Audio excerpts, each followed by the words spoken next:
ইব্রাহিম আলাইহিস সালাম একদিন আজরাইলকে বলছে, আজরাইল, কোন নাফরমান পাপীর রুহু যে কবজ করো তুমি, তখন তোমার চেহারাটা কিরকম হয়, আকৃতিটা আমার এটা একটু দেখাও।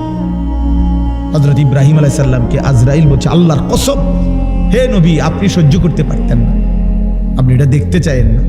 ইব্রাহিম আলাইহিস সালাম বললেন, না, আমার একটু হলেও দেখাও।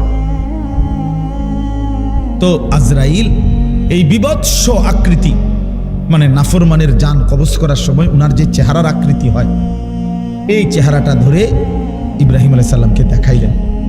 বিশ্বাস করেন, এই কিতাবে আছে, ইমাম কুরতুবীর কিতাব, ইব্রাহিম আলাইহিস সালাম একটা চিৎকার মাইরা বেহুশ হয়ে গেছে।